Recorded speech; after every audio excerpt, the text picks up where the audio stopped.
Hey, what's up, and welcome to this episode of EST, the podcast for established church leaders by established church leaders. My name is Josh. My name is Sam, and welcome to the new year. Sort of. We're close. Merry Christmas. I should be saying Merry Christmas. It's like, We're still Christmasing now. yeah, a little bit. I mean, we're like a day or two or three right before at the time that this releases. It'll be a couple of days before Christmas. Yeah. So I do want to I start hope. by saying that I'm kind of in a transitional period with not in the studio. So my audio might be a little different, and I want to apologize to that, but it does come Yeah, with a good Josh is announcement. transitioning. You will be Joan after this. No, I will be an SEC fan after this. I have been a Big 12 fan.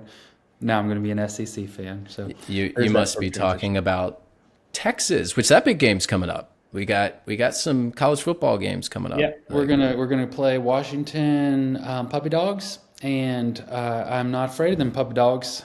So we'll see how it works out. Hopefully, my our fight is as good as my talking. So also also the big transition. I don't know that we've talked about it on the show is that I have recently taken another church. I'm moving back to Texas, away from the natural state to the great state, and yeah, I'm pretty excited about it. We're going to be in Dallas Fort Worth area. That's where we call home, and really excited about it.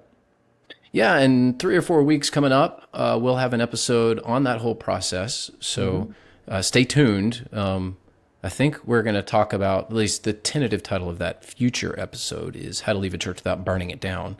Hopefully, you're not burning down Second Conway. Now, I drove by just a minute ago. It was still standing. Still looks good. All right, fair enough, fair enough. Yeah. Hey, we want to thank our sponsor, Church Teams. They've been with us a while, and we are very, very grateful for their support. Church Teams is that church management software company that really does it all. They do it all well, and they do it all for a fair price. So you can check out their offer at est.church. You can go there. They're offering 2 months free to our listeners.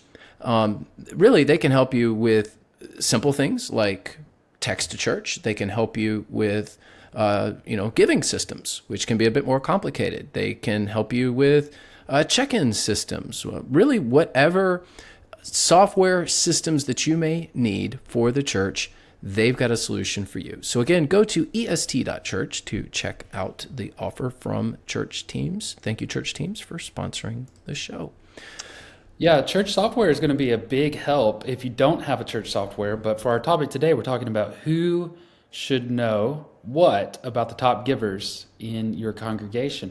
And if you don't have a church management software, that's going to be a difficult topic to tackle. So, Sam, let's just start off. I think this could even be a debate. It is sort of common knowledge or accepted wisdom that pastors should not know nearly anything about the giving of the congregants in the church. Where do you stand on that? And I might just intentionally try to disagree with you because it makes good radio. Yeah, I'm kind of a middle ground. I am on a lot of issues when it Sure. comes to leadership. I tend to be more middle ground kind of person, and I'm not as extreme. I'm just not a guy who's often at the extremes. Yeah. Unless we're talking baseball, and then I'm a huge extreme Tampa Bay Rays fan. Which spring training's coming. Can't come quickly enough. This hot stove is burning, and I'm ready for spring training. But a little baseball talk there. All right, what should people know? What should pastors know?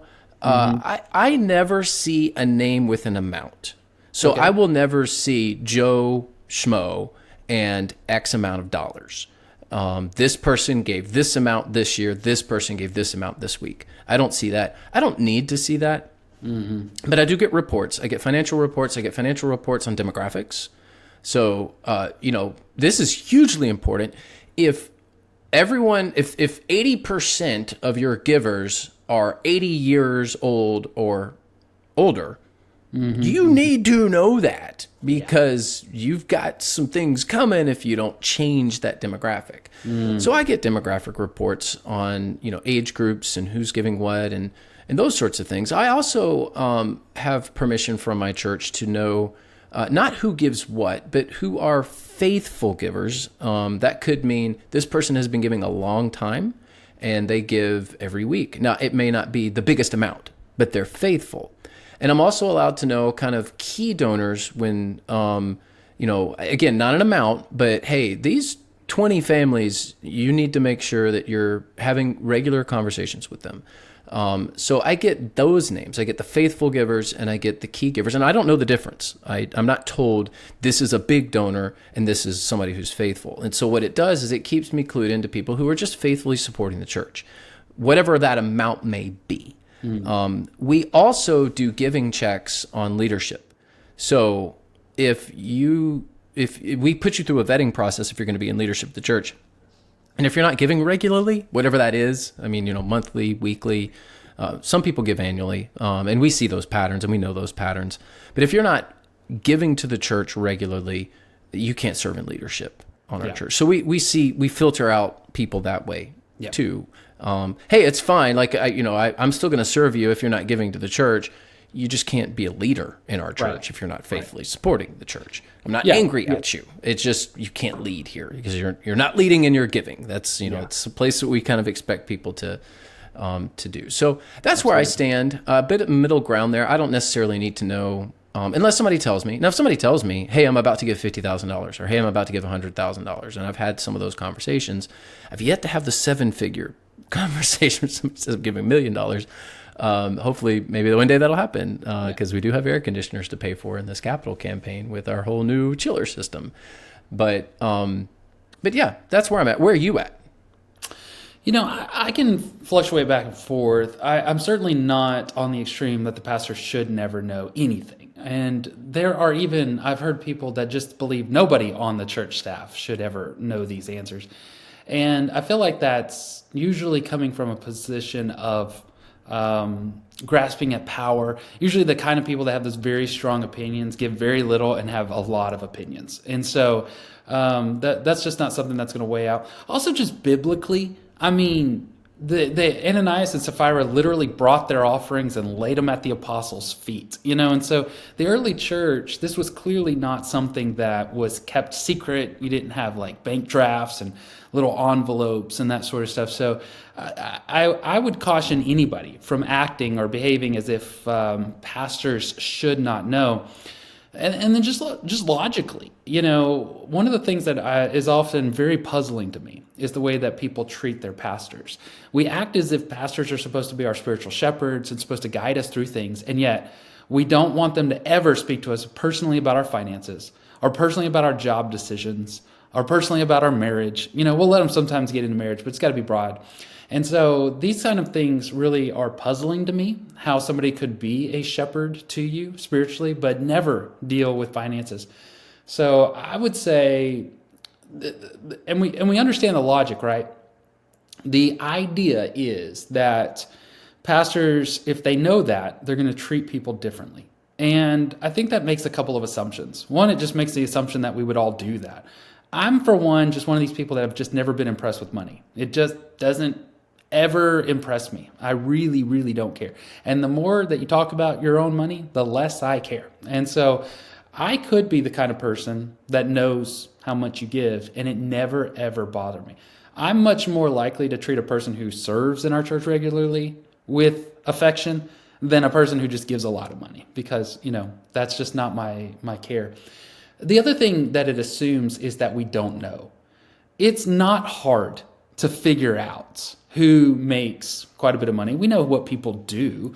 And it's also not hard sometimes to you just hear things. Stuff just gets floated through the air, and it's just a general kind of idea. People find out about a need, and all of a sudden that need is met. And only one person knew about the need, and so it's easy to figure this stuff out. So I think it's the kind of thing that we pretend is more secretive than it needs to be. At the same time, if you want to put those protections around the pastor, I think there's some wisdom to it, of course. But I would just say someone needs to know. Someone needs to be charting this, because as you and I have said in previous episodes, this isn't just about stewardship or giving. It's about donor development. And that's something that we need to really pay attention to. And I love the stats that you're saying there. I love to pay attention, or I love somebody on the staff or team to be paying attention to first time givers, to consistent givers, to not giving anymore. That if all of a sudden somebody's just stopped giving, usually that is a giant flag of either they're disgruntled or there's something bad going on in their life. Both of those are things that pastors need to know, that churches need to kind of work on. And you can see that money usually quicker. I also like to chart recurring giving. That's a massive stat. You need to be growing your recurring giving as much as you can. There's a couple strategies on that. Your largest givers is just one element of it. And it's a good thing. I like to send gifts or a thank you card at the end of the year to the largest givers, to the new givers, the most consistent givers, those kind of things. But I would just say someone needs to pay attention. And if your church is not staffed in a way that's just got to be you as a pastor, that's fine. But work towards it being worked out of your staffing there than being for it. Yeah, and let me just put this from the perspective of people who may have an issue. One, I think that there is a genuine concern that the pastor may play favorites, and I agree with you there. And I think, maybe I think you're a bigger person than I am, because I think that if, I like money, I like to make money, and I'm a finance major. I enjoy the whole conversation about economies and growth and business and sales and all that stuff. So money for me is not necessarily an idol, but it is something I enjoy. So I have to watch myself, probably have to watch myself a lot more than you do, and watch myself for greed, especially.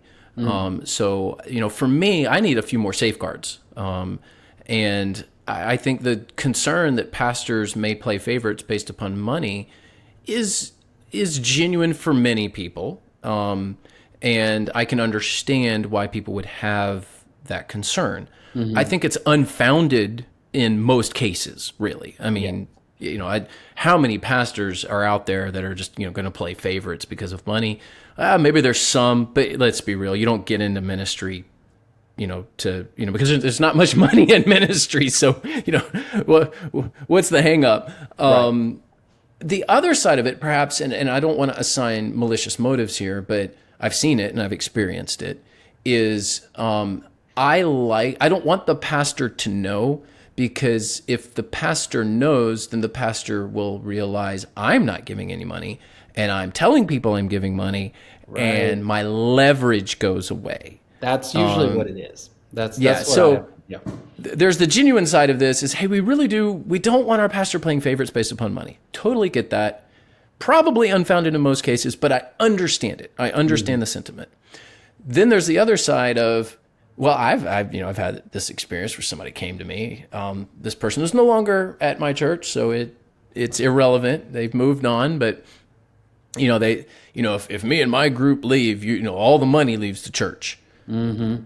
Okay. So this was a fairly substantial group in the church, 80 to 100 people. So I went to the financial director and said, listen, I don't want to know who gives what, but here's the threat. They're all saying they're going to leave. What's the hit? It was 1% of our budget. So it's like, okay, see you guys later. So those are important things. They were using that as a threat and as leverage.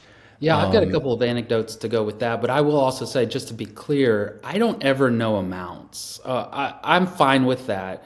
And so in the past, what's happened is, hey, pastor, this is the 25 top giving families. And so I don't know what amounts they give. And a lot of them were just, that makes sense. I mean, it just was logical. And so I would get that and I would write a card. And it would just be at the end of the year, thank you so much for giving, that kind of thing. You're one of our top givers, that sort of stuff. So I in the church appreciate that. Also, hey, pastor, this last month, these were the 3 new givers. They've not ever given before, and they first gave. They could give $1 or they could give 100,000. I don't know. But you want to say thank you so much. It was noticed that you have started contributing to this mission, and so I appreciate that. I would also say, the money, impressing with money is not a thing that really strikes me, but I've been around ministers before that are sort of swayed by that. And what I would just point out is it's not. So I had a youth minister one time who was just so impressed with money, but he never knew how much anybody gave, but he did know who had pools at their houses and who had really nice vacation homes. And so that sort of stuff is really what's going to be more impressive to ministers. So you can't really protect against that. So what I'm saying is maybe we've thrown the baby out with the bathwater, where we're not doing donor development in this effort to protect against greed from pastors, when really you're not protecting against that. You're just handcuffing a minister or a pastor in that regard. So there's that. A couple of anecdotes, just real quick. We were in a debate one time, not this church, not even the one that I'm going to. I mean, so very, very much removed from this situation. And it was a budget debate. Congregation was in a room, and this one person was sharing quite a bit of opinions, negative, really, really being stinky. And the finance person of the church, she actually just said, "Hey, listen, I don't think if you don't give anything, you should have an opinion on this topic." She said that broadly, right? Not directed to him. And he said, just because he was in the heat of it, he said, "Well, then I guess I shouldn't say anything." And she just kind of shrugged and grinned at him. And he outed himself that if you're going to fight about the budget, you need to contribute to the budget, and you can't just be mean spirited. Now that, of course, there are situations where always with grace. And this is not a thing where more money gets more voice. That's not what I'm saying at all. Another situation where I was similarly threatened by all of these quote unquote key families are leaving. They are just such contributors to the church, that sort of stuff. They left and the giving didn't go down.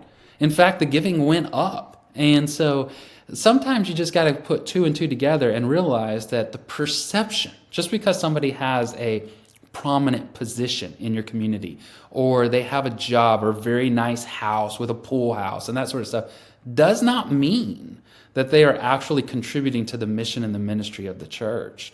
You can tell a lot more about a person and how much they're going to contribute to the church by how much they serve. Those who serve a lot also contribute. They're bought in all the way. Rarely do I ever find people that just write big checks and sit back and do nothing. So there's a lot of elements and assumptions with money that I think are really misguided and probably not well thought through. And that's kind of our point, is what we're trying to say. Let's do a case study for our smaller churches. Okay. Because I've been there. I've pastored a church. When we started, it was 6-7 people, right? Yeah. And I was the key giver. It was so weird because I was in the corporate world. I was tithing, and I would give my tithe, and then they would give me a check, right back to me from the offering plate that was substantially less than what I had just given. And, it was the right thing to do because they Right. needed to learn to pay a pastor and all that stuff. And it was a good exercise for everyone. But, I've been the key giver before. I'm not now at West Bradenton, although I feel like I'm fairly generous. I'm not the top giver. I wish I was, but I'm not. But let's talk about a church of 50 people, 30 people, 100 people. And let's say that there are a family or two or three in the church. They've been there forever. They support the church and to substantial amounts. And let's say, let's just for the purpose of this case study, say they're genuine people. They love their church. They're supportive. They're not using money as leverage at all. They're just doing what God has told them to do. Which is probably the vast majority of cases. It's not. This is a lot. Yeah. It's a lot of. This is a lot of churches. This is a whole lot of churches where there's 1, 2, 3 families that are basically keeping it going. Right. Should the pastor know? And should the family say something to the pastor? Well, I would say, first of all, you probably already know. It's not hard to figure that out. I mean, you know how many contributors you have. You should know how many contributors you have, how many contribution units you have. And so I would say you probably know. And so I just think that when you get that conversation out in the light, then you can guide it, then you can protect it and develop it. But as long as you keep it in secret and act like I'm not allowed to say anything. So there's situations. One of the things I notice about smaller income churches versus larger income churches is there are people on staff or in leadership of larger income churches that have no problem going and sitting down with a large contributor and saying, hey, here's the vision. Here's how I think you can get bought in. And I would like you to contribute to this substantially. And they're just, here's a detail that people need to realize. Usually your tithes and offerings are not 10%. They're really not. Most people, I think, there's probably some study out there, but it's probably somewhere between 2 and 5. Yeah, you're showing 2 and 3. Sam's showing 2 and 3. So that's there. Now, people have money. They have the money sitting in their pockets. They have monies in their savings account, and they're willing to give it. They just don't see the vision. And so there are some ideas that we could talk about at another episode about how to increase your per capita giving and your weekly offerings. But just talking about donor development and knowing your largest givers likely have also some large excess income. They sold some stock, they sold some land, they have rental properties, those sort of things. And they could give more. They just need to see a vision for it. And if you are willingly blindfolding yourself to who that is, then you can never sit down with them and have a respectful conversation. And here's the other thing. There are all sorts of organizations, alumni associations, local communities, pregnancy centers that know that your largest givers are large givers. And they're sitting down with them and saying, here's the vision for a building at the university. Here's a vision for an x-ray machine at the clinic. We would like you to give. And they write a check because they see a vision, they see a mission, and they're willing to do it. I would encourage you to somehow, and if it's not you, it needs to be somebody, figure that out and then go and have those respectful conversations and go, look, if you don't want to give to this, that's fine. I just want to give you the opportunity to be a part of this mission. So I'm gonna kind of take a slightly different angle here. Back to this case study question of, it's a church of 100. There's a couple of families that are supporting the church. Mm-hmm. I think that the family should talk to the pastor about it. And as a respectful and as genuine as you can be without using leverage, and obviously new pastor first month, probably not the right conversation to have. We're gonna be scary. Yeah, exactly. You're going to scare that pastor, like, oh my goodness, these are the big givers, and then you might end up doing the whole play and favorites thing. So you want to try to prevent that as much as possible. But that's something a leader should know, and I think you kind of set up the leader for an awkward place if you don't tell that pastor. So let's say sole pastor or small church, or maybe they got 1 or 2 staff or something like that. I really think that these key givers should be going to the pastor and making that known. And again, respectful and in a way that's not using leverage. That way you kind of have an idea of, how to manage your church. It just makes it a little easier to know what you can and can't do. Let's say I saw a case, this was a while back, but the big giver, this was a rural church, big giver was 95 years old. And, praise God, this person was able to live this long and was still somewhat healthy. But you got maybe 5 more years, and maybe this person leaves a large amount. This is a very wealthy rural person. Maybe this person leaves a lot to the church. Maybe they don't. I think it would behoove that person to go say, listen, I'm 95. I'm given 3/4 of the budget. By the way, my plan is right now, what's in my will right now is to leave 10% of my net worth to the church. Those are really good things to know if you're the pastor. So I would just say you need to be careful about it. You need to make sure that you don't set up the pastor for failure when it comes to, playing favorites and all of that. But rather than making the pastor try to figure it all out on his own, help the pastor out by cluing him into, hey, this big gift is coming. Or, hey, this is kind of what we're doing. You just need to know this. We're supportive. You just need to know this. I think that's an interesting just my study. thought. Yeah. I think it's an interesting case study. I would wonder if in the setting that you said where that one person's giving so much money, In a lot of churches, it's just a consistent giver ends up being one of the largest givers, and they may not know. It's not always the CEOs, and it's not always the pharmacist that is the largest giver, because they're hit and miss. They might give once a year. There's business owners that have big multi-million dollar businesses, but they only tithe off of profit at the end of the year, and that could be very little after they pay their employees and all that sort of stuff. So sometimes it could just be a teacher in your church that's just faithful and always consistently gives. So I think that I would be curious on how they would know, but then the other side of it is you do need to be very careful on how you have that conversation. But if it's going to affect the planning of the church, I just think it's something weighty to kind of consider. Yeah, well, it's pretty easy to figure out if you're giving $50,000 a year to your church and the budget's $100,000 a year. That's true. If I stop giving, this is going to be a very, very big deal. Yeah. So I would say I would put the burden on the congregation or the laity, the person that is giving. And again, someone may say, well, I just don't feel like God's leading me to tell the pastor that information for whatever reason. Fair enough. Listen, each case is different. This is not, I'm just saying this is just kind of a general idea, a general rule. Every specific case is going to have nuance to it, of course. But I will also add this.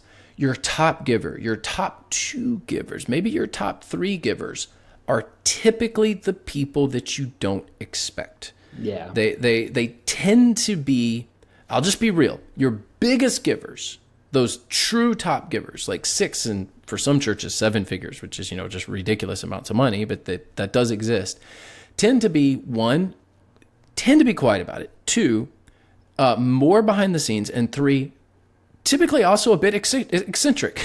They just are. That's been my experience. And I mean that in all graciousness, they're just like, You're the big giver. You're the one who wrote that $150,000 check. It's usually a surprise.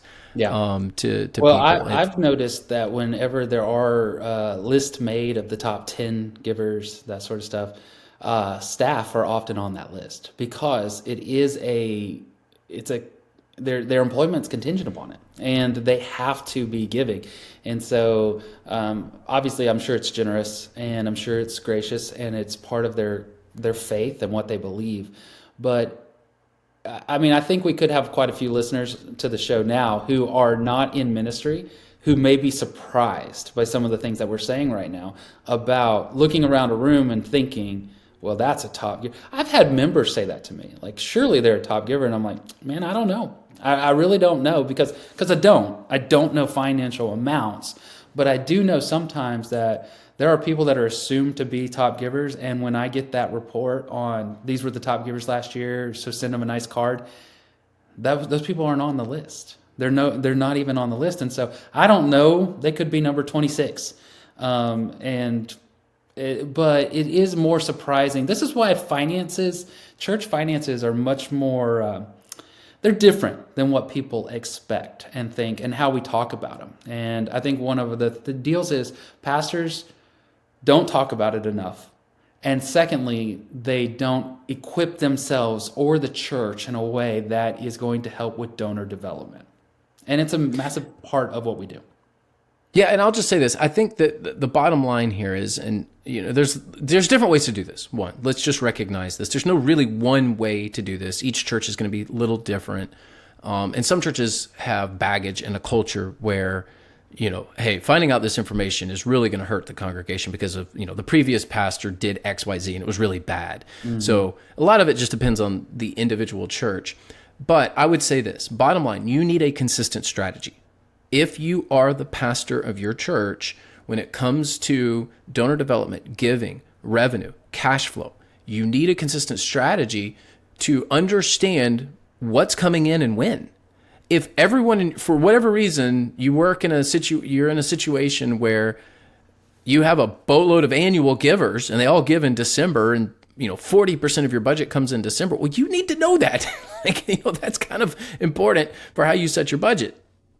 So, because your cash flowing in that situation is very, very difficult if you don't save up. So, I would just say consistent strategy is the key here, and not to just assume things one way or the other. So good discussion. Yeah, I would add that just for some of our listeners, and you might be in a situation where you're just not equipped to do this. Just do yourself a little Google search on Water's Edge. I just want to plug that. Maybe we could do an episode later on that. Water's Edge may be a resource that you can look at. It's not a church management software, but it does help with accounting and can produce some of these records that you're needing and take it all out of house. Also, if once you read about it, don't count yourself out. It's based on your church's giving, so it could be something very helpful to you. I just want to plug that real quick because I do believe it's such a great resource, and maybe sometime down the road we'll do some show on it. But all right, that's a good word there. Yeah. Hey, thanks for tuning in to today's episode. Want to thank our sponsor. We love Upward Sports. By the way, I've had some really good interviews with them on recreation ministry. So be on the lookout for more. Go back and listen to the previous one.